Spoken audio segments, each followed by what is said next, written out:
ভিতরে ভূমিকাতে লেখা হয়েছে মুখতাসার সিরা নববিয়া ওয়া আকিদাত আহলে সুন্নাহ ওয়াল জামাআহ ফিল আলি ওয়াল আসহাব, সংক্ষিপ্ত নবী সাল্লাল্লাহু আলাইহি ওয়াসাল্লামের সিরাত এবং আহলে সুন্নাহ ওয়াল জামাআতের কি আকীদা, আপনার আকীদা কি হওয়া উচিত এই বিষয়ে আলোকপাত করা হবে, যেটাকে সংক্ষিপ্ত এখানে অফিসিয়াল ভাবে সিরাতুন নবী সাল্লাল্লাহু আলাইহি ওয়াসাল্লাম ফজলুস সাহাবা।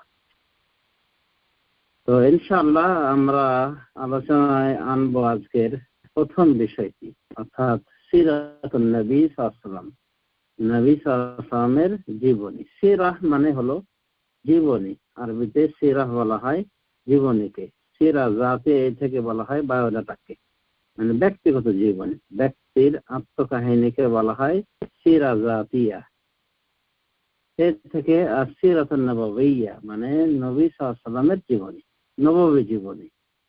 সিরাতুন নবী সাল্লাল্লাহু আলাইহি ওয়াসাল্লাম মানে কি? নবী সাল্লাল্লাহু আলাইহি ওয়াসাল্লামের জীবন কাহিনী বা তার জীবনী। এই সিরাত বিষয়ে আমরা যে বিষয়গুলি প্রাথমিকভাবে জানার চেষ্টা করব সেটি হলো ভূমিকামূলক আলোচনা। এই সিরাত আমরা কোত্থেকে কালেকশন করতে পারি, মানে সিরাতকে আমরা কিভাবে পেতে পারি, মানে সিরাতের উৎসটা কি এক কথায়। তো সিরাত অর্থাৎ নবী সাল্লাল্লাহু আলাইহি ওয়াসাল্লামের জীবনের উৎস যদি আমরা খুঁজি, মানে যেখান থেকে আমরা নিতে পারি, এরকম উৎস হলো মোট চারটি। প্রথমত হলো কিতাবুল্লাহ, আল্লাহর কিতাব অর্থাৎ আল কোরআন থেকে আমরা রাসূলুল্লাহ সাল্লাল্লাহু আলাইহি ওয়াসাল্লামের জীবনী সম্পর্কে অবগত হতে পারি। এরপরে সুন্নাহ, নবী সাল্লাল্লাহু আলাইহি ওয়াসাল্লামের সুন্নাহ থেকে বা সাহাবায়ে কেরাম যে নবী সাল্লাল্লাহু আলাইহি ওয়াসাল্লাম বিষয়ে আলোচনা করেছেন তাই তো সুন্নাহ। রাসূল সাল্লাল্লাহু আলাইহি ওয়াসাল্লামের কথা, হাদিস, তার কথাকে হাদিস বলা হয়, তার কর্মকে হাদিস বলা হয়। অনুভাবে তার আখলাক চরিত্র নিয়ে আলোচনা যে করা হয় সেটাকে হাদিস বলা হয়। অনুভাবে তার সৃষ্টিগত বিষয়, যেমন তিনি কেমন ছিলেন হাদিসে বলা হয়েছে, তিনি অতিরিক্ত লম্বাও ছিলেন না, অতিরিক্ত বেটও ছিলেন না, মাঝামাঝি ছিলেন। অনুভাবে তার চারিত্রিক দিক দিয়ে বলা হয়ে থাকে যে তিনি সহজে রাগ করতেন না, সহনশীল ছিলেন, আর মন্দের বিনিময়ে তিনি মন্দ দিয়ে দিতেন না, বরং ভালো দিয়ে ওটা প্রতিহত করতেন মন্দকে। তো এই সমস্ত বিষয় অর্থাৎ যে সমস্ত বিষয় রাসূল সাল্লাল্লাহু আলাইহি ওয়াসাল্লামের আখলাক বা তার সৃষ্টিগত বৈশিষ্ট্যের বিষয়ে আলোচনা হয় সেটাকেও হাদিস বলা হয়ে থাকে। সেই হিসেবে রাসূলুল্লাহ সাল্লাল্লাহু আলাইহি ওয়াসাল্লামের সিরাত জানার আর একটা উৎস হলো কুতুবুস সুন্নাহ, মানে সুন্নাতের কিতাবগুলি, হাদিসের কিতাবগুলি। তাহলে প্রথম সোর্স হলো সিরাত জানার জন্য কিতাবুল্লাহ, দ্বিতীয় সোর্স হলো সুন্নাহ, কুতুবুস সুন্নাহ, সুন্নাতের কিতাবসমূহ মানে হাদিসের কিতাবসমূহ। তৃতীয় সোর্স হলো আশ-শি'রুল আরবি, আরবি কবিতা। চতুর্থ পয়েন্ট হলো কুতুবুস সিরাত, সিরাত সংক্রান্ত বিভিন্ন কিতাবাদি, সিরাত সংক্রান্ত লিখিত বিভিন্ন কিতাবাদি। তাহলে আমরা বলতে পারি যে পয়েন্ট আকারে সিরাত আমরা যেখান থেকে গ্রহণ করতে পারি এই সোর্সগুলি হলো মোট চারটি। কিতাবুল্লাহ, আল্লাহর কিতাব, সুন্নাতুর রাসূল সাল্লাল্লাহু আলাইহি ওয়াসাল্লাম বা কুতুবুস সুন্নাহ, সুন্নাতের কিতাবসমূহ। তৃতীয় পর্যায়ে আশ-শি'রুল আরবি, আরবি শের, আরবি কবিতা, কাব্য, গ্রন্থ ইত্যাদি। আর চতুর্থ পর্যায়ে সিরাত সম্পর্কে লিখিত কিতাবাত। আমরা বিষয়গুলো একটু ভেঙে বলার চেষ্টা করব। কিতাবুল্লাহ থেকে আমরা কিভাবে রাসূলুল্লাহ সাল্লাল্লাহু আলাইহি ওয়াসাল্লামের সিরাত অবগত হতে পারি। কিতাবুল্লাহ রাসূলুল্লাহ সাল্লাল্লাহু আলাইহি ওয়াসাল্লামের সিরাত বর্ণনার ক্ষেত্রে এক নম্বর অথেন্টিক সোর্স। কারণ কিতাবুল্লাহ এমন একটি কিতাব, লা ইয়াতিল বাতিল মিন বাইনি ইয়াদাইহি ওয়ালা মিন খালফিহি তানজিলুম মিন হাকিমিন হামিদ। এটা এমন একটা কিতাব যার সামনে থেকে পেছন থেকে কোনো বাতিল স্পর্শ করতে পারে না। তানজিলুম মিন হাকিমিন হামিদ, এটা নাজিলকৃত তার পক্ষ থেকে মিন হাকিম মহাপ্রজ্ঞাময় এবং প্রশংসিত সে মহান আল্লাহর পক্ষ থেকে। কিতাবুল্লাহ হলো 1 নম্বর অথেন্টিক সোর্স, রাসূলুল্লাহ সাল্লাল্লাহু আলাইহি ওয়াসাল্লামের সিরা জানার বিষয়। আমরা কিভাবে এটা প্রমাণ করব? এর ভুরি ভুরি প্রমাণ রয়েছে যে আল্লাহ রাব্বুল আলামিন তার রাসূল সাল্লাল্লাহু আলাইহি ওয়াসাল্লামের আত্মকাহিনী উল্লেখ করেছেন, তার জীবনী উল্লেখ করেছেন। যেমন রাসূলুল্লাহ সাল্লাল্লাহু আলাইহি ওয়াসাল্লামের সংক্ষিপ্ত আকারে জীবনী আল্লাহ রাব্বুল আলামিন উল্লেখ করেছেন সূরা দুহার ভিতরে, ওয়াদ-দুহা ওয়াল-লাইলি ইযা সাজা মা ওয়াদ্দাআকা রাব্বুকা ওয়া মা ক্বালা ওয়ালাল আখিরাতু খায়রুল লাকা মিনাল উলা ওয়ালাসাউফা ইউ'তিকা রাব্বুকা ফাতারদা। তো এগুলো প্রাথমিক পর্যায়ে অতটা সুস্পষ্ট নয়, কিন্তু রাসূলের জীবনী শুরু হচ্ছে এখান থেকে বলা যেতে পারে, আলাম ইয়াজিদকা ইয়াতীমা ফাআওয়া, আপনাকে কি তিনি ইয়াতীম হিসেবে পাননি অতঃপর আপনাকে আশ্রয় দিয়েছেন। ওয়াজাদাকা দাল্লান ফাহাদা, এবং আপনাকে তিনি পেয়েছেন পথহারা অতঃপর আপনাকে তিনি পথ দেখিয়েছেন। আমার ইয়াতীম ফালা তাকহার, সুতরাং ইয়াতীমকে আপনি ধমকাবেন না, তার গলা ধাক্কা দেবেন না। ওয়ামাসাইলা ফাতানহার, আর ভিক্ষুককে আপনি ধমক দেবেন না। আলাম ইয়াজিদকা ইয়াতীমান ফাআওয়া ওয়াজাদাকা দাল্লান ফাহাদা ওয়াজাদাকা আইলান ফাআগনা, এই কথাটা ছুটে গেছিল। তো আল্লাহ কি বলছেন? আলাম ইয়াজিদকা ইয়াতীমান ফাআওয়া, আপনাকে কি আল্লাহ ইয়াতীম পাননি অথবা আপনাকে আশ্রয় দিয়েছেন। তারপরে রাসূলুল্লাহ সাল্লাল্লাহু আলাইহি ওয়াসাল্লাম ইয়াতীম ছিলেন, একেবারে সব থেকে অথেন্টিক সোর্স দিয়ে প্রমাণ হয়ে গেল যে তিনি ইয়াতীম ছিলেন। আর কি? ওয়াজাদাকা দাল্লান ফাহাদা, আপনাকে তিনি পেয়েছেন পথহারা।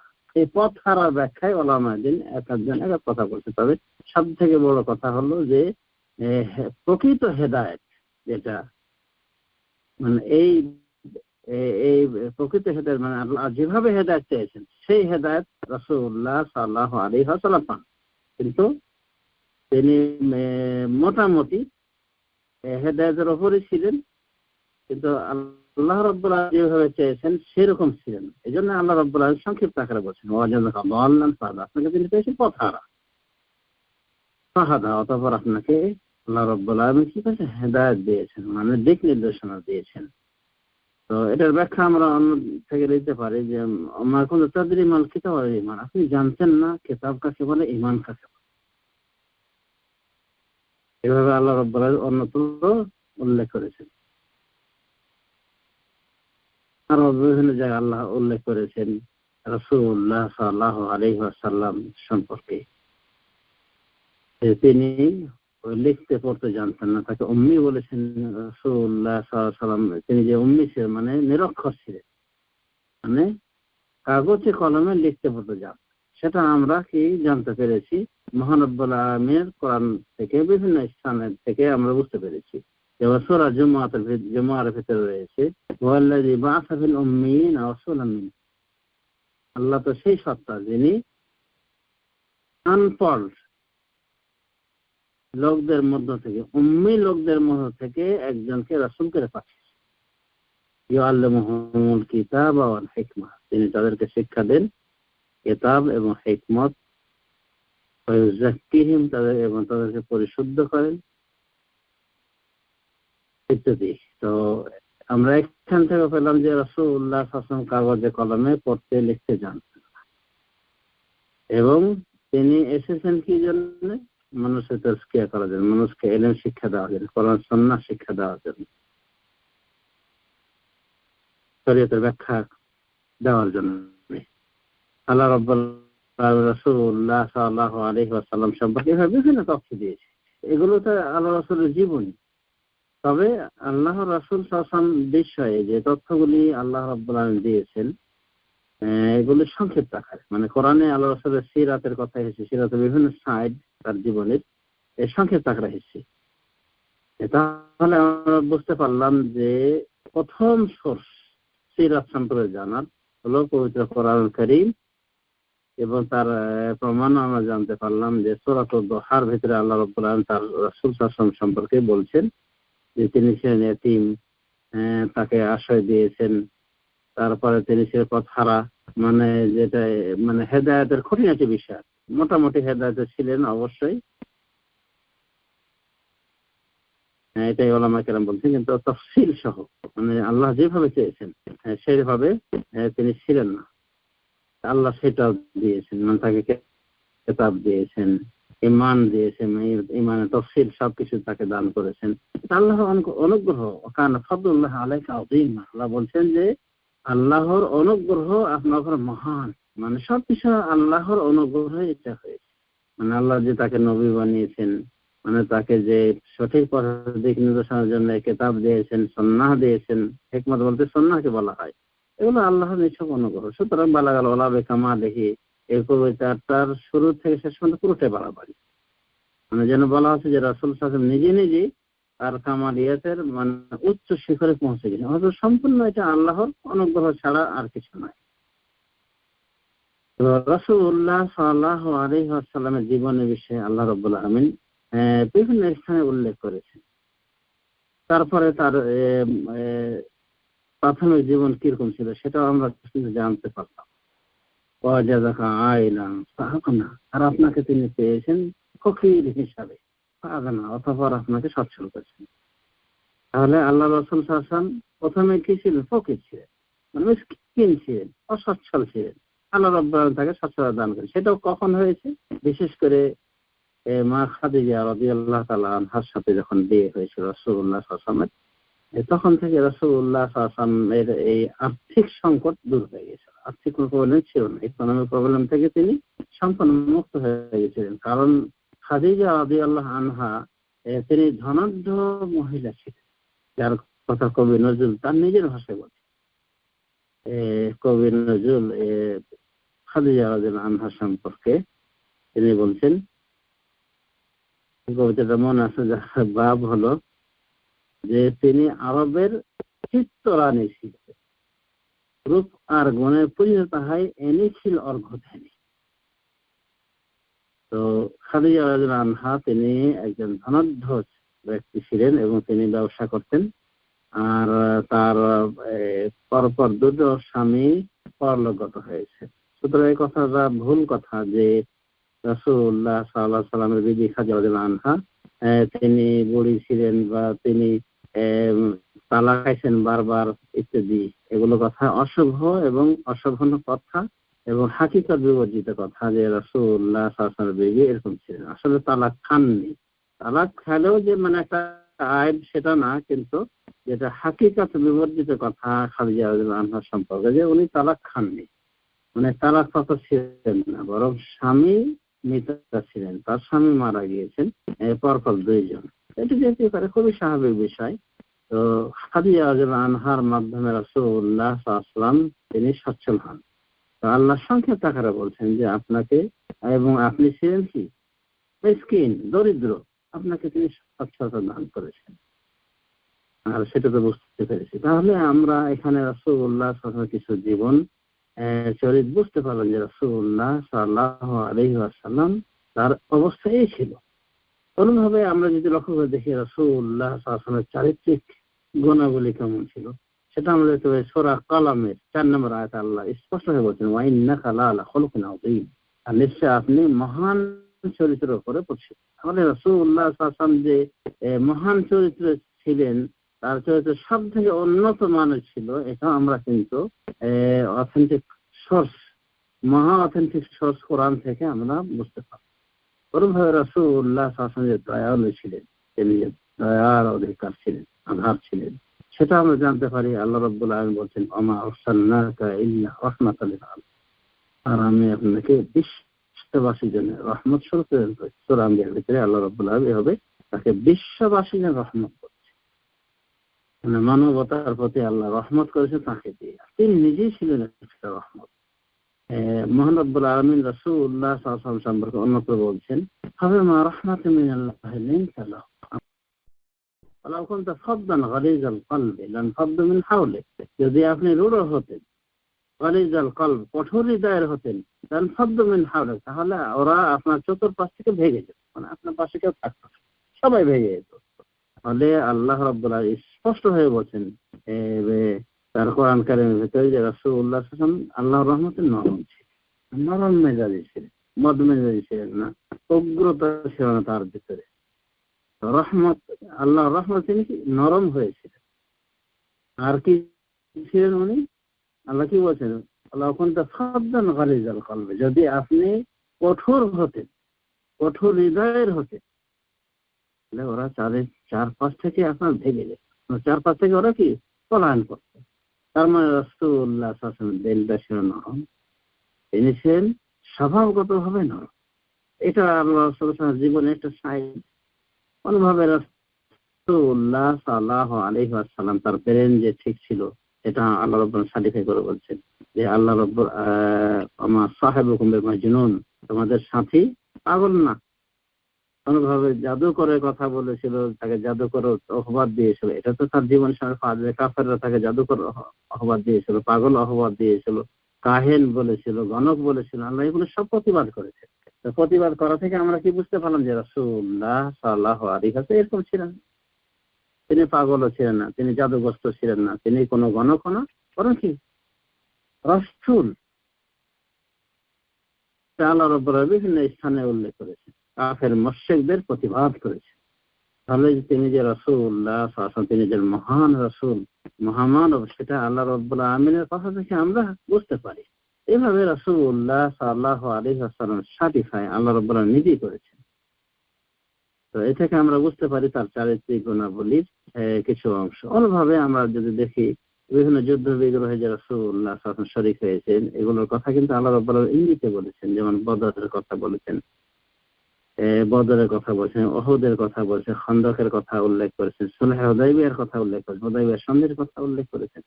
সূরা ফাতের ভিতরে বিশেষ করে সন্ধির কথা এসেছে।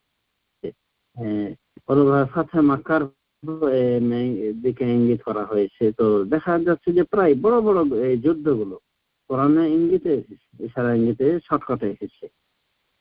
তো এগুলো একটা জীবনের আল্লাহ রাসূলের সিরাত একটা অথেন্টিক সোর্স, যে রাসূল এগুলো করেছে।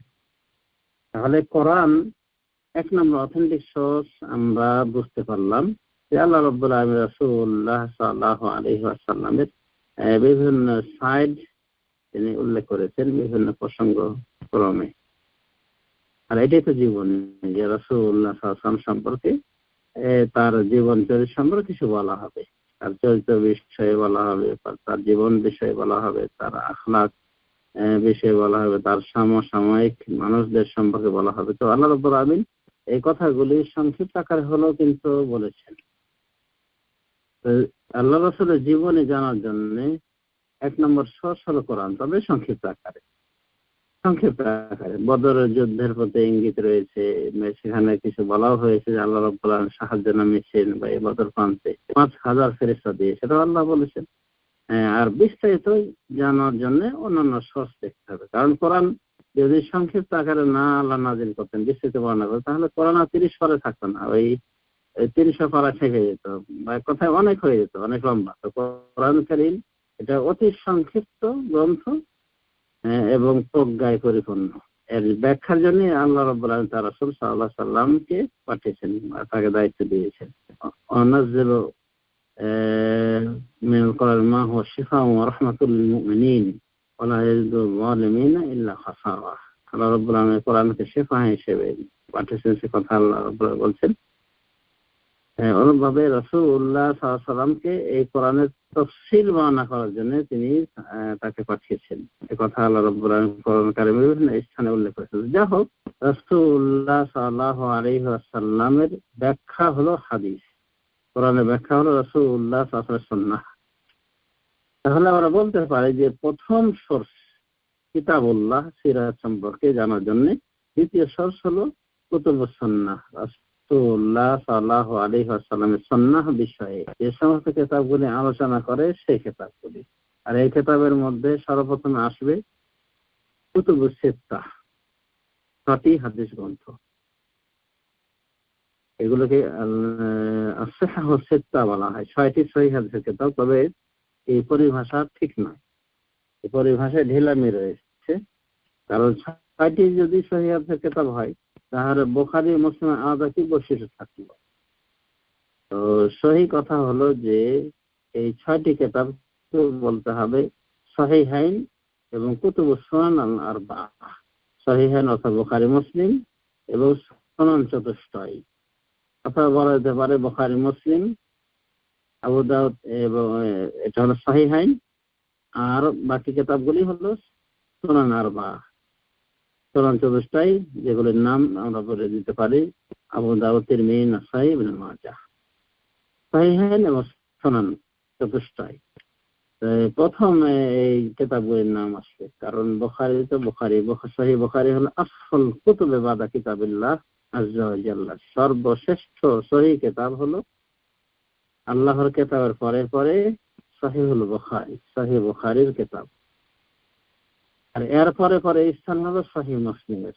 তো সহিহ বুখারী, সহিহ মুসলিম, সিরাত গ্রন্থ, সিরাত সম্পর্কে জানার জন্য, রাসূলুল্লাহ সাল্লাল্লাহু আলাইহি ওয়াসাল্লামের জীবনী জানার জন্য থেকে কোরআনের পরে এই দুটি কিতাবের স্থান। কোরআনের পরে যে কিতাবের প্রথম স্থান সেটি হলো সহিহ বুখারী, তারপরে স্থান হলো সহিহ মুসলিমের, তারপরে সুনান চতুষ্টয়, এভাবে পর্যায়ক্রমে আরো অন্যান্য কিতাব আসবে। তাহলে কুতুবুস সুন্নাহ, সুন্নাতের অর্থাৎ আল্লাহর রাসূলের হাদিস বিষয়ে যে সমস্ত কিতাব লিখিত, এই কিতাবগুলি হলো সিরাত সম্পর্কে জানার সোর্স বা উৎস আমরা বলতে পারি। তবে বুখারী মুসলিমের কোনো জয়ীফ হাদিস নাই, আমরা এটাই মনে করব। কাজে এই হাদিসগুলি চোখ বন্ধ করে আমরা গ্রহণ করে নিতে পারি। সহিহ বুখারী মুসলিমে যা এসেছে রাসূলুল্লাহ সাল্লাল্লাহু আলাইহি ওয়াসাল্লামের জীবনী বিষয়ে, আমরা এগুলি চোখ বন্ধ করে গ্রহণ করে নিতে পারি। বাকি যেমন সুনান চতুষ্টয়ের কথা বললাম, আবু দাউদ, তিরমিজি, নাসাই, ইবনে মাজাহ, এই কিতাবগুলি অধিকাংশ হাদিস সহিহ। তবে কিছু জয়ীফ যে নাই এরকম কথা নয়, অবশ্যই জয়ীফ আছে। এমনকি ইবনে মাজাহ কিছু জাল হাদিসের সন্ধান পাওয়া যায়। তিরমিজি তো দু একটা হাদিস জয়ীফ আছে বটে, অনেক দু একটা জাল হাদিসের অভিযোগ আছে। যা হোক, এগুলোতে বলা যেতে পারে সহিহ হাদিসের সংখ্যা বেশি, কিছু জাল হাদিস, কিছু জয়ীফ হাদিস রয়েছে। আর ইবনে মাজাহর কথা বললাম, হাফেজ যাহাবী রাহমাতুল্লাহ আলাইহি বলেন ফিহি নাহু মিন আলফ হাদিস জয়ীফ। এই ইবনে মাজাহতে প্রায় 1000 খানেক জয়ীফ হাদিস। কে বলছেন? ইমাম যাহাবী। অথচ বিদআতপন্থী যারা, তারা শেখ আলবানীকে খবর দিয়ে বলে, শেখ আলবানী উনি কি করেছেন, এভাবে হাদিসগুলিকে ভাগ করে দিয়েছেন, জয়ীফ জাল আলাদা করে দিয়েছেন এবং এত হাদিসকে জয়ীফ বলেছেন। তো ইমাম যাহাবী রাহমাতুল্লাহ আলাইহি কতদিন আগে উনি বলে গিয়েছেন যে ইবনে মাজাহতে জয়ীফ হাদিস রয়েছে 1000 প্রায়, আর শেখ আলবানীর গবেষণায় 1000 পৌঁছেনি, তার কমই উনি জয়ীফ করেছেন। তাহলে দোষটা তো ইমাম যাহাবীকে দেওয়া উচিত ছিল। আসল কথা হলো যে যারা দেখতে পায় না তার চরণ লাগে দেখা, এই হলো কথা। তো যা হোক, অথেন্টিক সোর্স হিসেবে আমরা দ্বিতীয় পর্যায়ে নিতে পারি হাদিসকে, বিশেষ করে বুখারী মুসলিম হাদিস, এরপরে সুনান চতুষ্টয়ের সহিহ হাদিসগুলি সিরাত বিষয়ে এসেছে, এগুলি অথেন্টিক সোর্সের অন্তর্ভুক্ত। আর এর বিভিন্ন উদাহরণ রয়েছে। রাসূলুল্লাহ সাল্লাল্লাহু আলাইহি ওয়াসাল্লামের কিতাব থেকে, তার সহিহ হাদিসের কিতাবগুলি থেকে তা আমরা জানতে পারি, বা হাদিস থেকে জানতে পারি যে রাসূলুল্লাহ সাল্লাল্লাহু আলাইহি ওয়াসাল্লাম এরকম ছিলেন। তার চারিত্রিক গুণ বর্ণনা করা হয়েছে। অনুরূপভাবে রাসূলুল্লাহ সাল্লাল্লাহু আলাইহি ওয়াসাল্লাম তার বিবিদের সাথে কিরকম ব্যবহার করতেন, মানুষের সাথে কিরকম ব্যবহার করতেন, অনেক দিক রয়েছে। এক কথায় এটা একটা আলাদা সাবজেক্ট। এক কথায় হাদিসে বিশাল ভান্ডার আমরা পাই সিরাতের। এখান থেকে আমরা এই সিরাত গ্রহণ করতে পারি, বা উলামায়ে দ্বীন গ্রহণ করেছে রাসূলুল্লাহ সাল্লাল্লাহু আলাইহি ওয়াসাল্লাম জীবনী, রাসূল সাল্লাল্লাহু আলাইহি ওয়াসাল্লাম বিভিন্ন হাদিসের গ্রন্থ থেকে, তারা বিষয়ে আলোচিত বিভিন্ন হাদিস গ্রন্থ থেকে। তাহলে দ্বিতীয় সোর্স হলো কুতুবুস সুন্নাহ, সুন্নাতের কিতাবসমূহ। তৃতীয় সোর্স হিসাবে আশ-শি'রুল আরবি, আরবি শের, আরবি কবিতা। আরবি কবিতা কেমন করে সোর্স হলো, বিষয়টি ভেঙে বললে আমরা বুঝতে পারবো। সোর্স এই জন্য হলো যে কবিরা আল্লাহ রাসূলের জামানায়, বিশেষ করে আল্লাহ রাসূলের জামানায় জাহিলি কবি ছিল আর ইসলামী কবি ছিল। জাহিলি কবি যারা, তারা রাসূলুল্লাহ সাল্লাল্লাহু আলাইহি ওয়াসাল্লামের বদনাম কবিতা রচনা করত। এগুলির পাল্টা উত্তর দিতেন রাসূলুল্লাহ সাল্লাল্লাহু আলাইহি ওয়াসাল্লামের যারা কবি ছিল। রাসূল সাল্লাল্লাহু পক্ষের যারা মুসলিম কবি ছিল, যেমন হাসান বিন সাবিত, আব্দুল্লাহ বিন রাওয়াহা, এভাবে বেশ কিছু কবি ছিল রাসূলুল্লাহ সাল্লাল্লাহু আলাইহি ওয়াসাল্লামের। তারা রাসূলুল্লাহ সাল্লাল্লাহু আলাইহি ওয়াসাল্লামের পক্ষ থেকে পাল্টা জবাব দিয়েছে। তো আমরা এটাকে ধরে নিতে পারি মানে সিরাতের একটা সোর্স। তো জাহিলিরা যে সমস্ত কথাগুলি বলা বলি করেছে তাদের কবিতায়, সেখান থেকে জাহিলি সমাজ বুঝতে পারি যে রাসূলুল্লাহ সাল্লাল্লাহু আলাইহি ওয়াসাল্লাম যে সমাজে উঠবাস করেছিলেন তাদের অবস্থাটা বুঝতে পারি। এবং রাসূলুল্লাহ সাল্লাল্লাহু আলাইহি ওয়াসাল্লামকে যে কাফের মুশরিকরা অপবাদগুলি দিয়েছিল, সেই অপবাদগুলি তাদের কবিতাতে ফুটে উঠেছে। সেই অপবাদগুলি তাদের কবিতাতে ফুটে উঠেছে। তো এটাও একটা রাসূল সাল্লাল্লাহু আলাইহি ওয়াসাল্লামের জীবনে কিছু জানতে পারলাম এই কবিতা থেকে, যে কাফের মুশরিক রাসূলুল্লাহ সাল্লাল্লাহু আলাইহি ওয়াসাল্লামের বিভিন্নভাবে বদনাম করার চেষ্টা করত। এটা কবিতা সাক্ষী। অনুভাবে কবিতার প্রতিবাদে যে কবি মুসলিম কবিরা যে এই কবিতা রচনা করেছিলেন, সেখান থেকে আমরা রাসূলুল্লাহ সাল্লাল্লাহু আলাইহি ওয়াসাল্লামের জীবনী, তার নির্মল জীবনী আমরা কি বুঝতে পারি। কবি হাসান রাদিয়াল্লাহু আনহু তিনি আবু সুফিয়ানের বিরুদ্ধে তিনি বলেন, যিনি কবিতা আকারে করেছেন, মানে এমন ভাবে কবিতা রচনা করেছেন যে তাদের বদনাম করেছেন, কিন্তু রাসূলুল্লাহ সাল্লাল্লাহু আলাইহি ওয়াসাল্লাম তাদেরই গোষ্ঠী গোষ্ঠীর লোক, কিন্তু রাসূল সাল্লাল্লাহু আলাইহি ওয়াসাল্লামকে বের করে দিয়েছে মানে বদনাম থেকে। রাসূল সাল্লাল্লাহু আলাইহি ওয়াসাল্লামের বিরুদ্ধে যখন কাফের মুশরিকরা বদনাম করেছে, রাসূলুল্লাহ সাল্লাল্লাহু আলাইহি ওয়াসাল্লামের পক্ষ হয়ে কবি হাসান বিন সাবিত প্রতিবাদ করেছেন, আব্দুল্লাহ বিন রাওয়াহা প্রতিবাদ করেছেন, এভাবে আরো কয়েকজন কবির নাম পাওয়া যায়, তারা প্রতিবাদ করেছে। এবং তাদের প্রতিবাদে রাসূলুল্লাহ সাল্লাল্লাহু আলাইহি ওয়াসাল্লাম আত্মকাহিনী ফুটেছে। রাসূল সাল্লাল্লাহু কোনোভাবে রাসূল সাল্লাল্লাহু জীবনী বিষয়ে হাসান বিন সাবিত সংগ্রহে এসেছে যে আফযাল মিনকা লাম তালিদিন নিসাই, আপনার থেকে উত্তম কোন মহিলা জন্ম দেননি। রাসূল সাল্লাল্লাহু আলাইহি ওয়াসাল্লাম কি সর্বোত্তম সর্বসেরা মহামানব। কান্নাকা খুলিকতা কামা তাশাউ, তিনি বলেন, হাসান বিন সাবিত বলেন যে আপনি সৃষ্ট হয়েছেন যেমন ভাবে আপনি চান, মানে আপনি এমন সুন্দর, এমন ভাবে সৃষ্টি হয়েছেন যেন আপনি নিজের ইচ্ছা অনুযায়ী আপনি সৃষ্টি হয়েছেন, নিজেকে সৃষ্টি করেছেন। তো রাসূল সাহেবের প্রশংসায় উনি বলছেন যে রাসূল কত সুন্দর ছিলেন। তিনি কি বলছেন, কান্নাকা খুলিকতা কামা তাশাউ, যেন আপনি সৃষ্টি হয়েছেন যেভাবে আপনি চান। আমরা যদি মনের মতো সৃষ্টি হওয়ার চাইতাম, আমাদের যদি সেটা কবুল করা, তাহলে আমরা কি করতাম, আমরা নিজে থেকে যত সৌন্দর্য নেওয়া দরকার সবগুলি আমরা কি ঢেলে দিতাম আমাদের শরীরে, যে আমাদের আর কোনো সমস্যা না, মানে সুন্দর দেখাতো, নারী হলে অতীব সুন্দরী দেখাতো, মিস গার্ল, সারা মিস ওয়ার্ল্ড নাকি বলে, এগুলো তো পাচকদের কাজ। তো এক কথায় নিজে থেকে যদি কেউ সৌন্দর্য ইত্যাদি নিতে পারতো, তাহলে সব থেকে মানে সব সৌন্দর্য সে নিয়ে নিত। তো কবি হাসান বলছে যে কান্না খুলিকতা কামা তাশাউ, আপনি যেন সৃষ্টি হয়েছেন যেভাবে আপনি চেয়েছেন। এই যে কবি হাসানের কথায় রাসূলুল্লাহ সাল্লাল্লাহু আলাইহি ওয়াসাল্লামের তার সৃষ্টিগত বৈশিষ্ট্য ফুটে উঠেছে। এবং তিনি কাফেরদের প্রতিবাদ করে বলেছেন যে কাফের, তোদের রাসূল সাল্লাল্লাহু আলাইহি ওয়াসাল্লাম থেকে মাপ নেওয়া উচিত।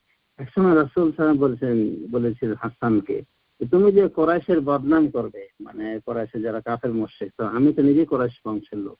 তখন বলছে, ইয়া রাসূলুল্লাহ, আপনাকে ওদের থেকে এমন করে বের করে আনবো যেভাবে আটা,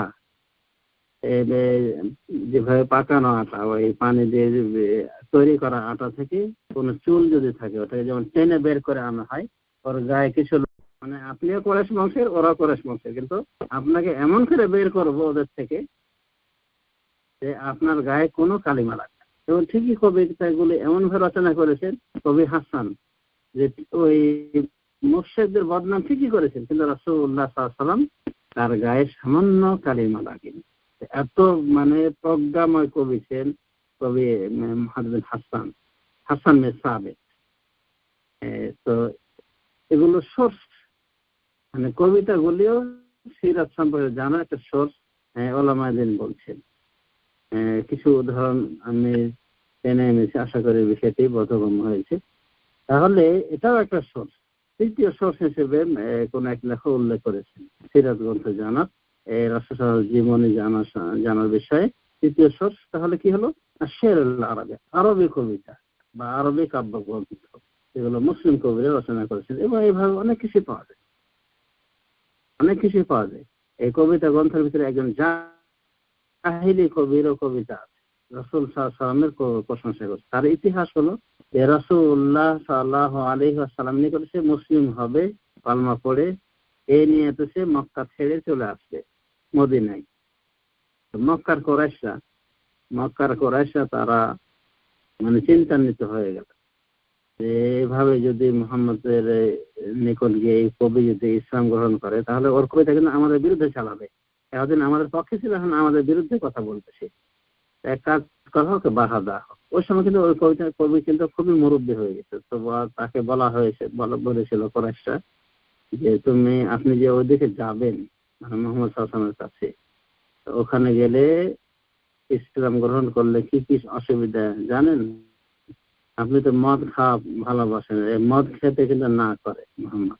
তো বলছে বুড়ো হয়ে গেছে, এখন আর মদ টদ লাগবে না। তো বলছে ও কিন্তু জেনা ব্যভিচার করাতে নিষেধ করে, যেটা আপনার কাজ নিত্য দিনে।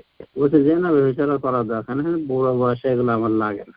মানে কিছুতেই তাকে বাধা দেওয়া যায়। শেষ পর্যন্ত বললো যে আচ্ছা আপনাকে 100টা আমরা দিব, উট দিব, আমরা সবাই জড়ো করে, সে ভালো আপনি চলে যান, ফিরে চলে যান, আপনি মানে ওই মদিনায় যায়। তখন এই বুড়ো কবি বলছে আম্মাল মাল ফানা, মালের কথা যখন বলেছে তাহলে ঠিক আছে, আমরা 100টা উট আমাকে দিবে, তো আমি আর গেলাম না। এই বুড়ো মুরব্বী কবি ওই মালের লোভে মানে 100 উট পাওয়ার লোভে সে বিরত হয়ে যায় এবং 100টা উট নিয়ে সে যাবে কিভাবে এই নিয়ে চিন্তা। এক সময় তার এলাকার লোক এসে পেলে ওদের সাথে সে তার নিজস্ব এলাকায় চলে যায়। মক্কার আশেপাশে কোনো এক গ্রামে তার বাড়ি ছিল, সেখানে চলে যায় এবং যাওয়ার পথে চলে তো যেতে পারেনি পুরো 100 উট নিয়ে ফেরার পথে সে রাস্তায় তার উটের উপর থেকে পড়ে যায়। যে উটের উপর ভূমিষ্ঠ ছিল সে উট থেকে পড়ে যায় এবং এই উট তাকে পিষ্ট করে মেরে ফেলে। তো এই মাল যে মানুষের মানে একটা ইসলামের পথে বাধা হয়, হক কবলের ক্ষেত্রে বাধা হয়, এর একটা প্রতিষ্ঠান হলো এক কবি। এই কবির কবিতাও কিন্তু সংরক্ষিত হয়েছে, কবিতায় সে মুসলিম হয়ে গেছে। এত সুন্দর সুন্দর কথাগুলি বলেছিল রাসূলুল্লাহ সাল্লাল্লাহু আলাইহি ওয়াসাল্লাম বিষয়ে, যে সত্যি প্রশংসনীয় তার কবিতা। মানে তার কবিতা ইসলাম গ্রহণ করে সে মুসলিম হতে পারেনি মালের লোভে, কিন্তু সে মালও তো পেল না। খাসিরাত দুনিয়া ওয়াল আখিরা ওয়া যালিকা হুয়াল খুসরানুল মুবিন, একই বলা হয় মানে চরম ক্ষতিগ্রস্ত দুনিয়া এবং আখিরাতে। তো যা হোক, এই কবিতাতে রাসূলুল্লাহ সাল্লাল্লাহু আলাইহি ওয়াসাল্লামের প্রশংসা অনেক কিছু এই কবি বলেছে। সুতরাং আমরা তৃতীয় সোর্স হিসেবে শেরুল আরবি, আরবি কবিতা বা কাব্যগ্রন্থকে নিতে পারি। চতুর্থ সিরাতের পয়েন্ট হলো, সোর্স হলো সিরাত গ্রহণের উৎস হলো কুতুবুস সিরা নববিয়্যা, নবী সাল্লাল্লাহু আলাইহি ওয়াসাল্লামের বিষয়ে লিখিত কিতাবগুলি, নবী সাল্লাল্লাহু আলাইহি ওয়াসাল্লামের জীবনী বিষয়ে লিখিত স্বতন্ত্র কিতাবগুলি। প্রথমত কোরআন তো শুধু আল্লাহর রাসূলের জীবনী সম্পর্কে বলা হয় না, অনেক কিছু রয়েছে, তার ভিতরে রাসূল সাল্লাল্লাহু আলাইহি ওয়াসাল্লামের জীবন চরিত্র আমরা পাই বিভিন্ন সাহিত্যে। হাদিসের বিষয়টা এমন যে হাদিস বিভিন্ন মাসাইল রয়েছে, হালাল হারাম রয়েছে, অনেক কিছু রয়েছে। পাশাপাশি রাসূলুল্লাহ সাল্লাল্লাহু আলাইহি ওয়াসাল্লামের বিভিন্ন জীবনী, তার বিভিন্ন যুদ্ধ বিগ্রহ, যেমন বদর, উহুদ, খন্দক ইত্যাদি যুদ্ধ বিশেষত বর্ণনা এসেছে। রাসূলুল্লাহ সাল্লাল্লাহু আলাইহি ওয়াসাল্লামের হাতে কিভাবে বায়াত নিয়েছে সাহাবায়ে কেরাম, প্রথমে কয়েকজন বায়াত গ্রহণ করলো, পরে কতজন বায়াত গ্রহণ করলো, কিভাবে মদিনায় ইসলাম ছড়িয়ে পড়লো, এগুলো সব কিন্তু হাদিসে এসেছে। মুসআব বিন উমারকে কিভাবে পাঠালেন রাসূলুল্লাহ সাল্লাল্লাহু আলাইহি ওয়াসাল্লাম রাষ্ট্রদূত হিসেবে, এবং কিভাবে তিনি মদিনার আনাচে কানাচে ইসলামের বাণী ছড়িয়ে দিলেন, সিরাত গ্রন্থ তো আছেই। তাহলে হাদিসের একটা সাবজেক্ট হলো রাসূলুল্লাহ সাল্লাল্লাহু আলাইহি ওয়াসাল্লামের জীবন। তো এটা তো একটা অথেন্টিক সোর্স আমরা বুঝতে পেরেছি, বিশেষ করে সহিহ হাদিসগুলি। আর আরবি কবিতা সেটা আমরা বুঝতে পেরেছি, সেখান থেকে আমরা সিরাতে নববী নিতে পারি। আর শেষের পয়েন্ট হলো সোর্স হলো সিরা সম্পর্কে, রাসূলের জীবনী সম্পর্কে লিখিত কিতাবাদি, মানে আলাদাভাবে স্বতন্ত্রভাবে লেখা কিতাব। এবং যদি আমরা জানতে চাই যে সিরাতের গ্রন্থ কখন থেকে লেখা শুরু হলো, তাহলে দেখতে পাই এর ইতিহাস অনেক অনেক প্রাচীনতম। সর্বপ্রথম ঐতিহাসিকগণ বলে সর্বপ্রথম আল্লাহ রাসূলের জীবনী নিয়ে কিতাব লেখেন আবান বিন ওসমান বিন আফফান রাদিয়াল্লাহু আনহুম জামিআন। আবান বিন ওসমান। ওসমান রাদিয়াল্লাহু আনহু বংশধর নাতি পর্যায়ে আবান বিন ওসমান বিন আফফান। ইনি কিতাব লেখেন সিরাত বিষয়ে। উরওয়াত ইবনে জুবাইর কিতাব লেখেন সিরাত বিষয়ে। উরওয়াত ইবনে জুবাইর রাসূলুল্লাহ সাল্লাল্লাহু আলাইহি ওয়াসাল্লামের বিবি আয়েশা রাদিয়াল্লাহু আনহার কি তিনি হয় ভাগিনা উরওয়া। তাহলে উনি সিরাত বিষয়ে প্রথমে আলোচনা করেন এবং এই কিতাব লেখেন বলে পাওয়া যায়, তথ্য পাওয়া যায়। আর ছোট ছোট তাবে, এরা তো বড় তাবেইন, ছোট তাবেইনদের লিস্টে পাওয়া যায় বেশ কিছু ব্যক্তি শরীক হয়েছেন সিরাতে, সিরাত গ্রন্থ রচনায়। তাদের নামের ভিতরে রয়েছে আব্দুল্লাহ বিন আবি বকর, আব্দুল্লাহ বিন আবু বকর আল আনসারী। উনি সিরাত গ্রন্থ রচনা করেন, আল্লাহ রাসূলের সিরাত বিষয়ে আলোচনা করেন। এবং আরেকজন হলেন মুহাম্মদ বিন মুসলিম বিন শিহাব আজ-জুহরি, যিনি জন্মগ্রহণ করেছিলেন 50 হিজরিতে এবং মারা যান 124 হিজরিতে। তাহলে অতি প্রাচীন যুগ থেকে সিরাত বিষয়ে আলোচনা শুরু হয়, মানে পৃথক পৃথক গ্রন্থ রচনার প্রয়াস শুরু হয়ে যায়। এরপরে সিরাত ইবনে হিশাম, তিনি 152 হিজরিতে মারা যান। ইবনে হিশাম, মুহাম্মদ বিন হিশাম, তিনি সিরাত গ্রন্থ রচনা করেন। এরপরে যিনি সিরাতে অংশগ্রহণ করেন, সিরাত গ্রন্থ রচনা করেন, সিরাতে ইসহাক, না প্রথমত সিরাতে ইসহাকের কথা, ইবনে ইসহাক, ইবনে হিশাম বলেছি, এটা ভুল করানো হয়ে গেছে বা সিরিফ অফ টাং। তো সিরাত ইবনে ইসহাক, এনার সিরাতটা মানে প্রসিদ্ধ লাভ করে, মানে ইনি সিরাত গ্রন্থ রচনা করেন। ইনি মারা গিয়েছেন 152 হিজরিতে। এরপরে সিরাত বিষয়ে আলাদা গ্রন্থ রচনা করেন ইবনে হিশাম, যিনি 213 বা 210 হিজরিতে মারা যান। এরপরে তাবাকাত ইবনে সাদ, ইবনে সাদ উনি তাবাকাত গ্রন্থে রাসূলুল্লাহ সাল্লাল্লাহু আলাইহি ওয়াসাল্লামের জীবনী বিষয়ে আলোচনা করেন। এরপরে ইমাম তাবারি, যিনি জন্মগ্রহণ করেছেন 224 হিজরিতে, মৃত্যুবরণ করেছেন 310 হিজরিতে, তিনি সিরাত গ্রন্থ রচনা করেন তারিখ তাবারিতে। মানে তারিখ তাবারি একটা বিরাট ঐতিহাসিক গ্রন্থ। এখানে একেবারে আদম থেকে শুরু করে কিয়ামত পর্যন্ত অনেক কিছুই দেওয়া রয়েছে, এবং বিশেষ করে তার কাল পর্যন্ত মুসলিমদের ইতিহাস, ইসলামের ইতিহাস, ইসলামের নবীর ইতিহাস দেওয়া রয়েছে এই কিতাবে। তাহলে উনি রাসূলুল্লাহ সাল্লাল্লাহু আলাইহি ওয়াসাল্লামের সিরাত বিষয়ে আলোকপাত করেছেন বিস্তারিতভাবে।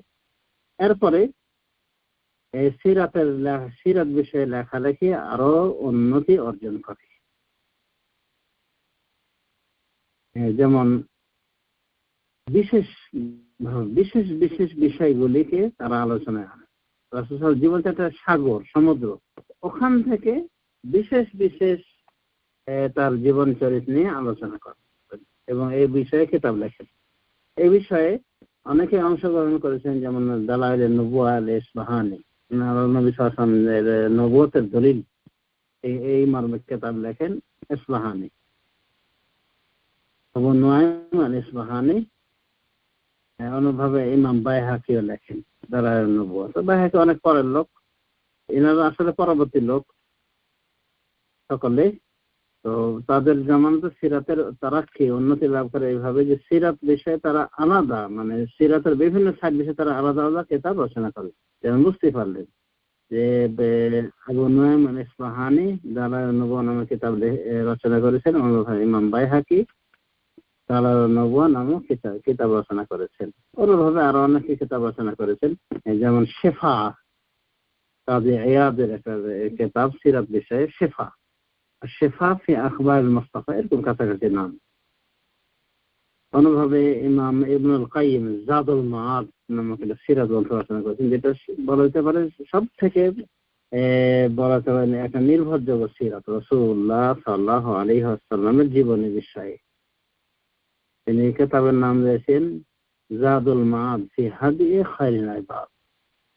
জাদুল মাআদ মানে পরকালের পথেও এই হাদি খায়রিল ইবাদ, আবেদদের ভিতরে সর্বশ্রেষ্ঠ আবেদ অর্থাৎ মুহাম্মদ সাল্লাল্লাহু আলাইহি ওয়াসাল্লামের আদর্শ সম্পর্কে।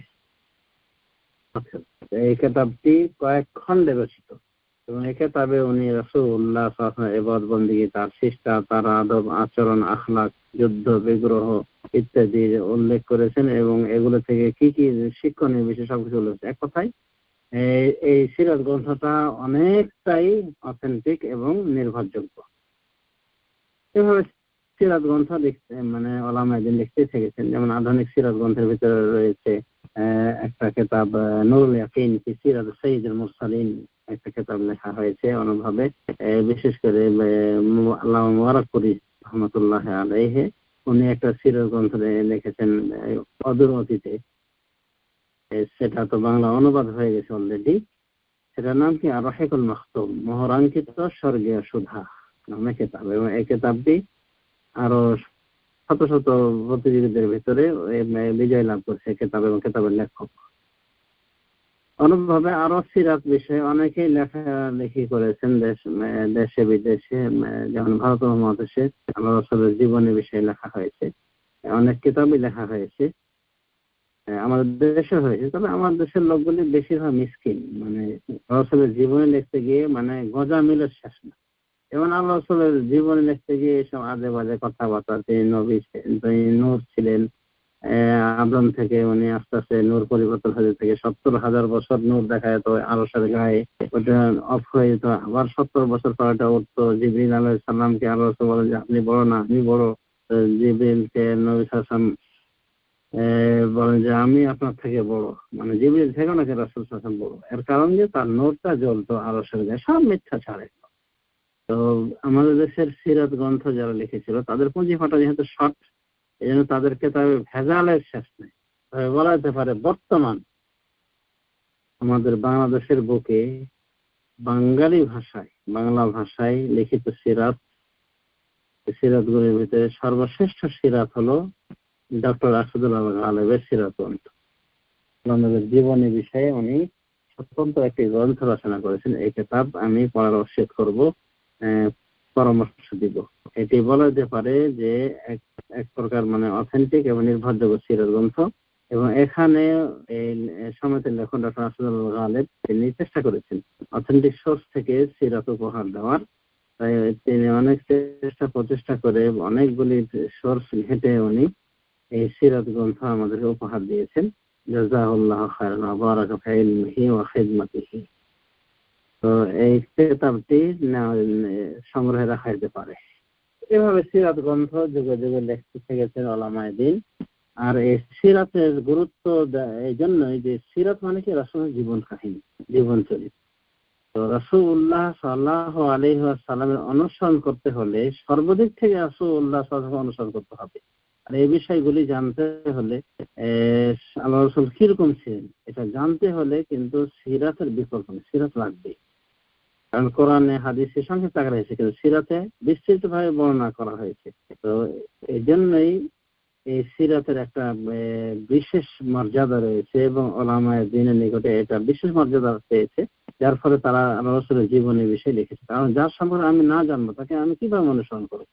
যে যা রাসূল সাল্লাল্লাহু আলাইহি ওয়াসাল্লাম সম্পর্কে যত বেশি জানা হয়েছে ততটাই এই প্রভাব গ্রন্থ আমাদের প্রয়োজনীয়তা রয়েছে, যাতে করে আমরা ইক্তেদা করতে পারি রাসূলুল্লাহ সাল্লাল্লাহু আলাইহি ওয়াসাল্লামকে তার সমস্ত বিষয়। তো যাই হোক সময়ত বোনেরা, আজকে আমি আলোচনা করলাম সংক্ষিপ্ত আকারে রাসূলুল্লাহ সাল্লাল্লাহু আলাইহি ওয়াসাল্লামের জীবনী বিষয়ে এবং এই জীবনী গ্রন্থ মানে সোর্স কি, মানে এটা কোত্থেকে আমরা নিতে পারি এই বিষয়টা আলোকপাত করেছি। এখন বুঝতে পেরেছি যে সিরাত গ্রন্থের নির্ভরযোগ্য কিছু সোর্স রয়েছে। এই সোর্স থেকে সিরাত গ্রন্থ সংগ্রহিত।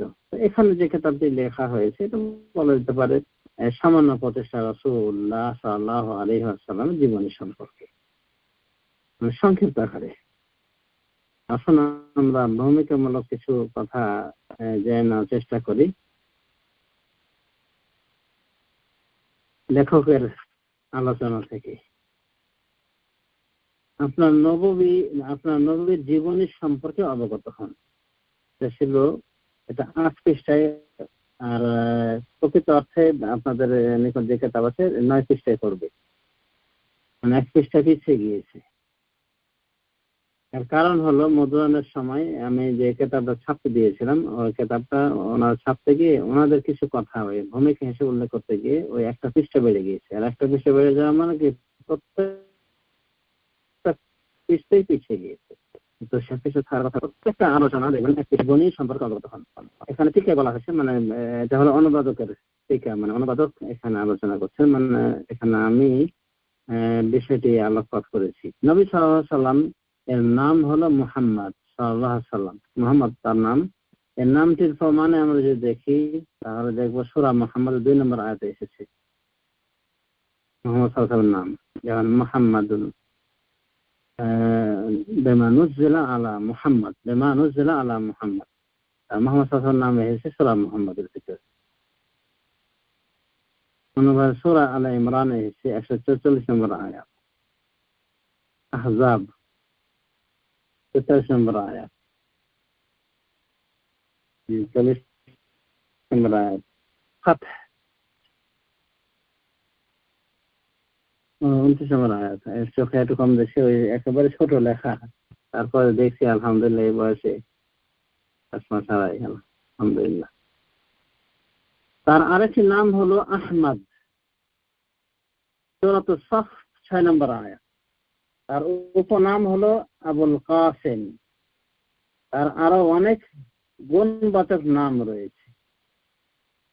রাসূলের নাম গুণবাচক নাম অনেক রয়েছে, যেমন তার নাম হল হাসির, আকিব, মুকাফফা ইত্যাদি। গুণবাচক নাম এগুলি, মানে তার গুণগত নাম। রহমাতুল লিল আলামিন, বিশ্ববাসীর রহমত স্বরূপ। তিনি যে বলেছেন ইন্নামান রাহমাতুন মুহদাতুন, আমি তো তোমার জন্য হাদিয়াকৃত রহমত। সাহেব জানবন্ধে রাসূলুল্লাহ সাল্লাল্লাহু আলাইহি ওয়াসাল্লাম কিভাবে বলছেন তিনি রহমত ছিলেন। তার পিতার নাম আব্দুল্লাহ, মায়ের নাম আমেনাহ, দাদার নাম আব্দুল মুত্তালিব, নানার নাম ওয়াহাব। নবী সাল্লাল্লাহু আলাইহি ওয়াসাল্লামের পবিত্র নসবনামা, মানে বংশ তালিকা। আমরা এই বংশ তালিকা সম্পর্কে জেনে আর সামান্য কিছু ইনশাআল্লাহ আলোচনায় কিছু জানবো। সিদ্দিক আপা ইনশাআল্লাহ আপনি ইঙ্গিত দিবেন, মানে সময় যথেষ্ট হয়ে গেলে। তো নবী সাল্লাল্লাহু আলাইহি ওয়াসাল্লামের বংশ তালিকা, মানে আল্লাহ রাসূল সাল্লাল্লাহু আলাইহি ওয়াসাল্লামের বংশ তালিকা দুই ভাগে বিভক্ত। একটা বংশ তালিকা একেবারে আদম পর্যন্ত থেকে দেওয়া হয়েছে, মানে কার পিতা, উনি কার থেকে জন্ম নিয়েছেন, উনি কার থেকে জন্ম নিয়েছেন, এইভাবে আল্লাহ রাসূল সাল্লাল্লাহু আলাইহি ওয়াসাল্লামের বংশ পরম্পরা আদম পর্যন্ত গিয়েছে। তবে আদম পর্যন্ত যে বংশ পরম্পরা গিয়েছে এটা অথেন্টিক নয়। তবে কোন কথা অথেন্টিক? ইমাম বুখারী যতটুকু উল্লেখ করেছে তার সহিহ বুখারীতে, সেটা হলো মাদ বিন আদনান এই পর্যন্ত। আসুন আমরা বংশ পরম্পরা জানার চেষ্টা করি যেটা অথেন্টিক ভাবে প্রমাণিত হয়েছে, যেখানে কোনো সন্দেহ নাই। নসবনামা যারা লেখে, বংশ তালিকা যারা করেছে, তাদের নিকটে কোনো সন্দেহ নাই। যে পর্যন্ত ওই পর্যন্ত আমরা এখানে উল্লেখ করব। রাসূলুল্লাহ সাল্লাল্লাহু আলাইহি ওয়াসাল্লামের নাম হলো মুহাম্মদ বিন আব্দুল্লাহ বিন আব্দুল মুত্তালিব বিন হাশিম বিন আব্দুল মানাফ বিন কুসাই বিন কিলাব বিন মুররাহ বিন কাব বিন লুআই বিন গালিব বিন ফিহর বিন মালিক বিন নদর বিন কানানা বিন খুজাইমা বিন মুদরিকা বিন ইলিয়াস বিন মুদার বিন নিজার বিন মাদ বিন আদনা। এই পর্যন্ত নসবনামা ইমাম বুখারী উল্লেখ করেছেন। অধ্যায় বা অনুচ্ছেদ মানাকিবুল আনসার, আনসারদের জীবনী।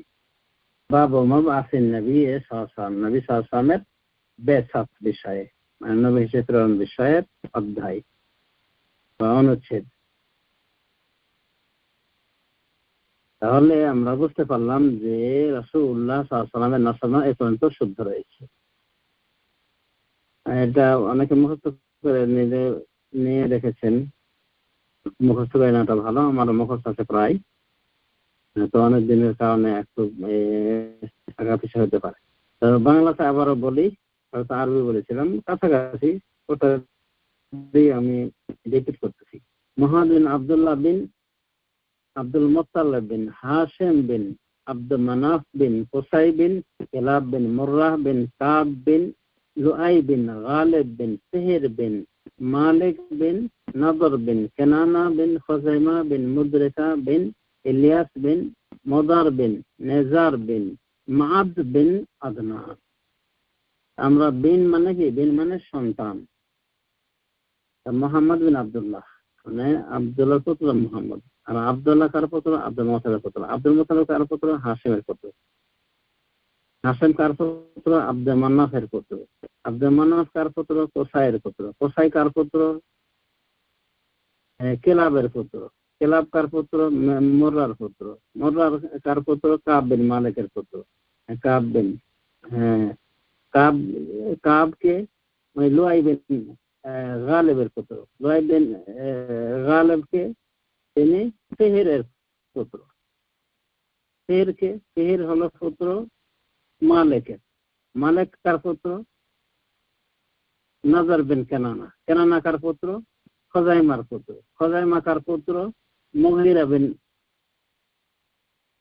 মুদ্রেকার পুত্র। মুদ্রেকা কার পুত্র? ইলিয়াসের পুত্র। ইলিয়াস কার পুত্র? মোজারের পুত্র। মোজার কার পুত্র? নেজারের পুত্র। নেজার কার পুত্র? মাদের পুত্র। মাদ কার পুত্র? তিনি হলেন আদনানের পুত্র। এই হলো রাসূলুল্লাহ সাল্লাল্লাহু আলাইহি ওয়াসাল্লামের বংশ পরম্পরা, যা অথেন্টিক ভাবে প্রমাণিত। এবং ইমাম বুখারীর মতো একজন হাদিস বিষয়ক মহাপণ্ডিত হাদিসের তিনি তার সহিহ বুখারীতে উল্লেখ করেছেন এই পর্যন্ত নসবনামা। আসুন আমরা আরো কিছু জানার চেষ্টা করি। নবী সাল্লাল্লাহু আলাইহি ওয়াসাল্লামের চাচা মোট 10 জন, মতান্তরে 11 জন। নবী সাল্লাল্লাহু আলাইহি চাচাদের সংখ্যা হলো এই পরিমাণ। তাদের মধ্যে 2 জন ইসলাম গ্রহণ করেছিলেন, তারা হলেন আব্বাস ও হামজা রাদিয়াল্লাহু আনহুমা। 2 জন ইসলাম গ্রহণ করেননি, তারা হলেন আবু লাহাব ও আবু তালেব। বাকিরা ইসলামের জামানা পান, মানে ইসলামের জামানা পানে। মানে রাসূল সাল্লাল্লাহু আলাইহি ওয়াসাল্লাম তিনি আত্মপ্রকাশ করেন নবী রাসূল হিসেবে, তখন তারা ছিলেন না, অলরেডি তারা পরলোকগত হয়ে গিয়েছে অন্যান্য চাচারা। তাহলে বলা যেতে পারে 10 চাচা যদি হয়, তাহলে এই 6 জন চাচাই তার পরলোকগত হয়ে গিয়েছেন ইসলাম নিয়ে আবির্ভূত হওয়ার পূর্বেই, মানে ইসলামের জামানা পাননি তারা। আর যদি 11 জন হয়, তাহলে 7 জন ইসলাম পাননি, 4 জন ইসলামের জামানা পেয়ে। তো ইসলামের জামানা পেয়ে রাসূল সাল্লাল্লাহু আলাইহি নবুয়ত কাল পেয়ে এই 4 জন চাচা যারা জীবিত ছিলেন, তারা কি করেছিলেন? 2 জন মুসলিম হয়েছিলেন, তারা ছিলেন হামজা এবং আব্বাস। এবং যারা মুসলিম হননি তারা 2 জন, সেটা তো আমরা বুঝতে পারলাম, আবু লাহাব এবং আবু তালেব। তো হামজা এবং আব্বাস এই 2 জনের নাম কিন্তু ইসলামী নাম। আল্লাহ তাদেরকে ইসলাম গ্রহণের তৌফিক দিয়েছে। শেখ ইবনে হোসাইন বলেন যে এদের নাম ইসলামী ছিল, ইসলাম গ্রহণের তৌফিকও তারা পেয়েছে। আর এদের নামগুলো ছিল অনিসলামিক, তাই তারা ইসলামের মানে ছায়া পাননি।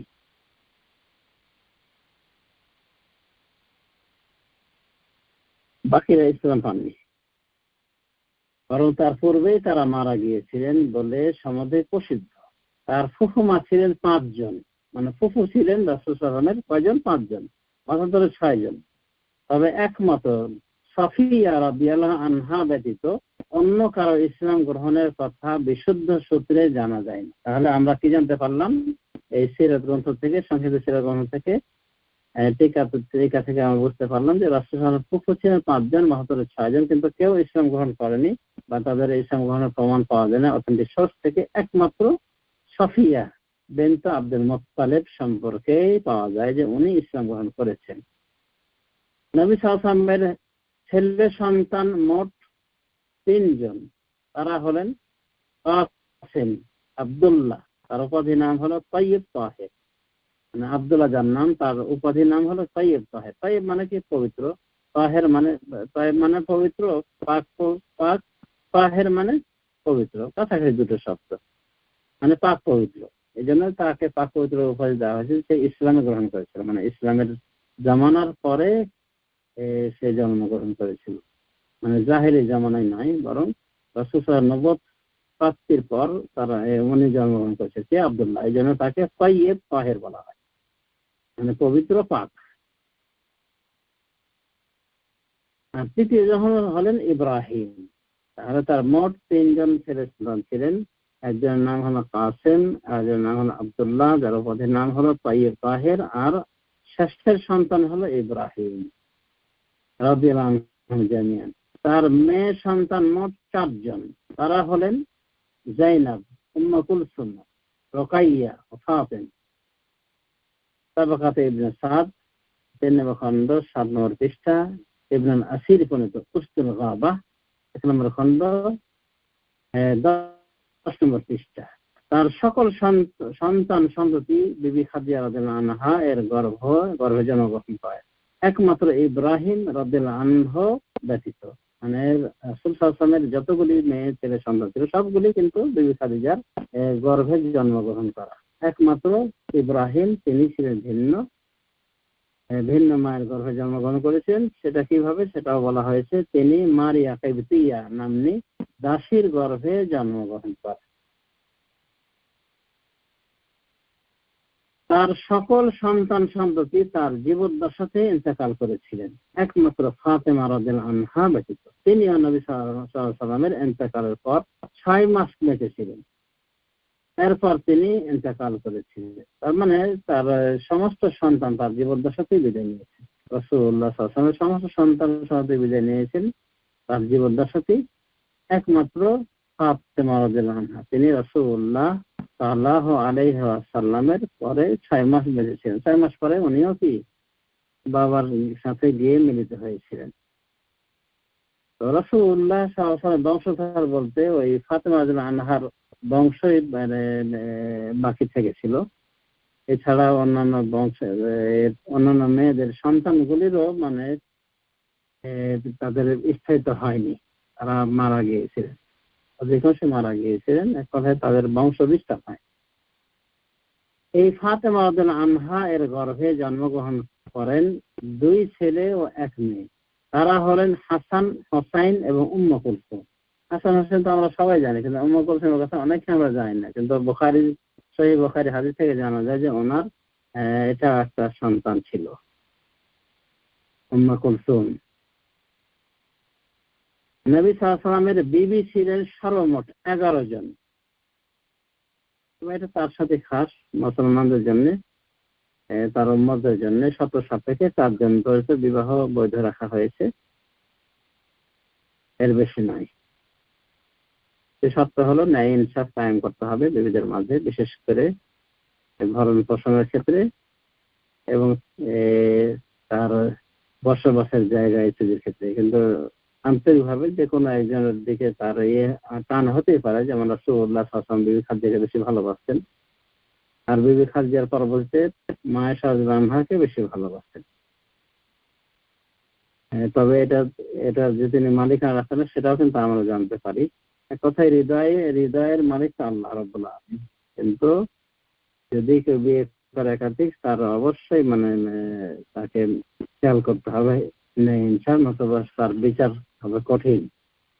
যা হোক, এগুলি ছিল কিছু প্রাসঙ্গিক কথা। তো রাসূলুল্লাহ সাল্লাল্লাহু আলাইহি ওয়াসাল্লামের মোট বিবি ছিলেন 11 জন। 2 জন তার জীবদ্দশাতে ইন্তেকাল করেছিলেন। তারা হলেন খাদিজা বিনত খুয়াইলিদ রাদিয়াল্লাহু আনহা এবং যায়েনাব বিনত খুযাইমা আল হিলালিয়া। রাসূলুল্লাহ বিবির ভিতরে 2 জন যায়েনাবের নামে ছিল। একটা তো তার মেয়ে ছিল যায়েনাব, আমরা বুঝতে পারলাম।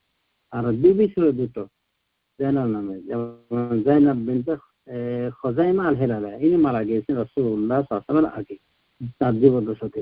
আর একজন ছিল যায়েনাব বিনত জাহাশ, ইনি ছিলেন রাসূলুল্লাহ সাল্লাল্লাহু আলাইহি ওয়াসাল্লামের ওই চাচাতো বোন, তো উনি বেঁচে ছিলেন। তো রাসূলুল্লাহ সাল্লাল্লাহু আলাইহি ওয়াসাল্লাম যখন মারা যান, তিনি যখন ইন্তেকাল করেন, 9 জন বিবি তারা জীবদ্দশায় ছিলেন। তাদের নাম হলো সাউদা বিনত জামা, আয়েশা বিনত আবি বকর, হাফসা বিনত ওমর, সাফিয়া বিনত হুয়াই বিন আখতাব, ইহুদি সেনাপতির ইহুদি প্রধানের মেয়ে ছিলেন। যায়েনাব বিনত জাহাশ, যে যায়েনাব মারা গেছে উনি কি যায়েনাব বিনত খুযাইমা আল হিলালিয়া। উম্মে সালামা হিন্দ, যার নাম ছিল হিন্দা বা হিন্দ, বিনতু আবি উমাইয়া, আবু উমাইয়ার মেয়ে সালামা বা হিন্দা। উম্মু হাবিবা, উম্মু হাবিবার নাম ছিল, তার উপনাম, আর আসল নাম ছিল রামলাহ বিনতু আবি সুফিয়ান, আবু সুফিয়ানের ছেলে মেয়ে। মাইমুনা বিনতুল হারিস আল হিলালিয়া এবং জুয়াইরিয়া বিনতুল হারিস আল মুস্তালাকিয়াহ রাদিয়াল্লাহু আনহুন্না জামিআন। তথ্যদ্রষ্টব্য ইমাম ইবনুল আসির বর্ণিত উসদুল গাবা 1-19 পৃষ্ঠা, ইমাম আব্দুল গানি মাকদিসি বর্ণিত আদ-দুররাতুল বাহমুদিয়াহ ফি সিরাতিন নাবাবিয়্যাহ 34 থেকে 39 পৃষ্ঠা পর্যন্ত। তাহলে আমরা জানতে পারলাম রাসূলুল্লাহ সাল্লাল্লাহু আলাইহি ওয়াসাল্লামের জীবনের বিষয়ে প্রাথমিক পর্যায়ে কিছু কথা অনুবাদকের পক্ষ থেকে, যা মূলত সংগ্রহ করেছে বিভিন্ন সোর্স থেকে, যে রাসূলুল্লাহ সাল্লাল্লাহু আলাইহি ওয়াসাল্লামের নাম হলো মুহাম্মদ, যে নামটি বিভিন্ন স্থানে এসেছে। সূরা মুহাম্মদ এসেছে, সূরা আলে ইমরান এসেছে, আহজাবে এসেছে, সূরা ফাতহে এসেছে। সূরা ফাতহে যেমন বলা হয়েছে মুহাম্মাদুর রাসূলুল্লাহ ওয়াল্লাযীনা মাআহু আশিদ্দাউ আলাল কুফফারি রুহামাউ বাইনাহুম, এখানে নবী সাল্লাল্লাহু আলাইহি ওয়াসাল্লাম এসেছে। আহমদ নামটি এসেছে সূরাতুস সাফফে। ঈসা আলাইহিস সালাম ইয়াতি মিন বা'দ ইসমুহু আহমদ, তোমার পরে একজন ব্যক্তি নবী হিসেবে আসবেন, তার নাম হলো আহমদ। আলোচনা করে আল্লাহ তো কাফেরদের জন্য জান্নাতকে হারাম করে দিয়ে জন্য ইব্রাহিম আলাইহিস সালামের পিতা শুধু কাফের ছিল না, মুশরিক শুধু ছিল না, সে মুশরিকদের লিড দিত, মুশরিকদেরকে সহায়তা করত এই মূর্তি পূজার ক্ষেত্রে, এবং সে মূর্তি সেলার ছিল। তো তার অপরাধ ছিল ডবল, সে নিজে মুশরিক ছিল আর মুশরিকদের পথে আহ্বান করত। এমনকি মুশরিকরা যখন তার বিরুদ্ধে খেপে গেল, মানে ইব্রাহিম আলাইহিস সালামের বিরুদ্ধে, এবং জ্বালিয়ে পুড়িয়ে শেষ করার সিদ্ধান্ত নিল, তখনও কিন্তু বাপ তাদের সাথে ছিল। তো সে ঈমান আনার জন্য, ইব্রাহিম আলাইহিস সালাম ঈমান আনানোর জন্য চেষ্টা করেছেন, কিন্তু হেদায়েত আল্লাহর হাতে, তো উনি মুসলমান হননি, কবুল করেননি। তো সে কাফের অবস্থায় মারা গেছে। আর কাফের হতে আল্লাহ জান্নাত হারাম করেছে, জান্নাতের নিয়ামত হারাম করে দিয়েছেন। ইন্নী হারামতুল জান্নাত আলাল কাফিরিন, সহিহ বুখারীতে এসেছে। কোনোভাবে জান্নাতের কোন নিয়ামত ওরা ভোগ করতে পারবে না। এই জন্য সূরা আরাফে এসেছে যে যখন আরববাসীরা জাহান্নামবাসীরা জান্নাতবাসীদের দেখে বলবে নাফিদু আলাইনা মিনাল মাই আও মিম্মা রাযাকাকুমুল্লাহ, আমাদের নিকটে কিছু ছুঁড়ে ফেলো, মানে আমার দিকে কিছু নিক্ষেপ করো পানি হতে, অথবা তোমাদেরকে যে রিজিক হিসেবে যা দিয়েছে ফল ফ্রুট ইত্যাদি। তখন তারা কি বলবেন? ইন্নাল্লাহ হারামাহুমা আলাল কাফিরিন, এই দুটো জিনিস কি, অর্থাৎ পানীয় বা খাদ্য, এই দুটো জিনিস কি, মানে জান্নাতের পানীয় খাদ্য সব হারাম করে দিয়েছে কাফেরদের উপরে। তাহলে কাফেরদের উপরে জান্নাত হারাম, জান্নাতের নিয়ামত হারাম। এখন ইব্রাহিম আলাইহিস সালামের সাথে যে দেখা হবে তার বাপের, বাপ বেটার একটা সাক্ষাৎকার হবে। তো এখানে ইব্রাহিম আলাইহিস সালাম তার বাপের অবস্থা দেখে আল্লাহর কাছে বলবেন যে আল্লাহ, আপনি তো ওয়াদা করেছেন যে আপনি আমাকে অপমান করবেন না কিয়ামত দিবসে, আর এর থেকে কি অপমান যে আমার বাবা এই অবস্থায় জাহান্নামে চলে যাবে আমার সামনে। তো ইব্রাহিম এবং তার বাবার সাথে কি কথোপকথন হবে, এটা বুখারীতে এসেছে। মানে কখন হবে তার আগে এগুলোকে বলা হয়, তার ওহী দ্বারা আল্লাহ রাসূল সাল্লাল্লাহু আলাইহি ওয়াসাল্লাম এগুলোই বলেছেন, ওহীর মারফত জেনে। তো কি কথোপকথন ছিল, যে বাবার সন্তানের মানে অনুগত হয়ে যাবে, বাবাকে মানে বলবেন যে আমি কি আপনাকে বলিনি বাবা যে আপনি আমার অবাধ্যতা করবেন না, মানে আমাকে মেনে চলে ফলো করবেন। তখন উনি বলবেন যে বেটা, আজকে তুমি যা বলবে তাই শুনবে। তো কিয়ামতের পরে এটা তার আমলের জায়গা না, এটা হলো বিনিময় লাভের জায়গা। আমলের জায়গা তো সে ছেড়ে চলেছে অলরেডি। এখানে তো সমস্ত কাফের মুশরিক নাস্তিক সবাই ঈমান আনতে চাইবে, কিন্তু এটা তো ঈমানের সময় না, ঈমান আনার সময় না, এটা হলো বিনিময়ের সময়।